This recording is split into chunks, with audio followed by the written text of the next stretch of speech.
Hi, I'm David McKalip, candidate for Vice Speaker of the Florida Medical Association this year. I'm going to ask you an important question about who's qualified to serve in that role. Now, the Vice Speaker position has two roles. They help run the House of Delegates, but more importantly, they serve on the Executive Committee of the Florida Medical Association. Before I ask you this question, I'm going to remind you what we're going through now. In Tallahassee, legislators are winding up a very busy session. As always, they're trying to take away our right to practice medicine and give it to nurses or other people who are not qualified.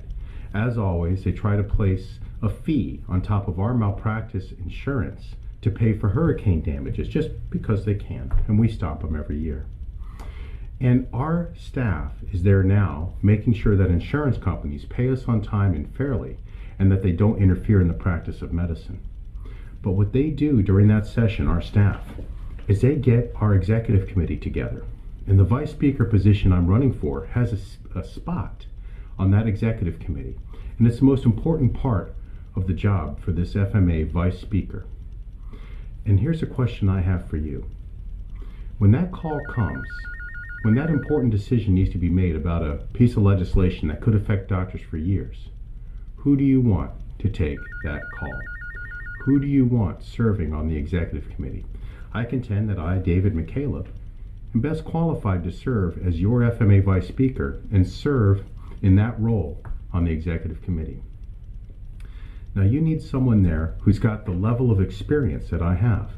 I've served on the board of the Florida Medical Association for 6 years, and I've been to every meeting of the board since 2005. I serve on the AMA delegation. I've been going to those meetings twice a year on very complex policy matters since 2005. I served on the FMA PAC board. I've helped make the decisions to get the people elected who are standing and sitting in Tallahassee now. And I've raised over $150,000 to make sure they get elected. Or more importantly, that we defeat opponents who we do not want to see in office. I served on the board of the Pinellas County Medical Association for 8 years and as president of the Florida Neurosurgical Society. This is the level of qualification that is required to serve on the executive committee in the role of vice speaker of the Florida Medical Association. I'm the only candidate who has anything close to this level of credentials. And I hope that you'll recognize that when that call is made, when the executive committee is convened, when an important decision needs to be made on behalf of Florida doctors and FMA members for the practice of medicine, that it would be in your best interest to elect me, David McKalip, to help make those decisions, to be that voice at the table, not only because of my level of experience and my qualifications, but also because of my history of standing up on principles, my history of standing up for members first, for the patient-physician relationship first, and not allowing short-term political gains to compromise our beloved profession in the long term. I'm David McKalip, and I'm running for FMA Vice Speaker and a position on the Executive Committee.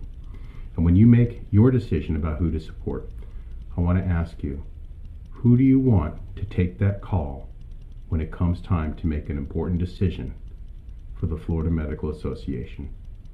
Thank you very much, and I would appreciate your vote.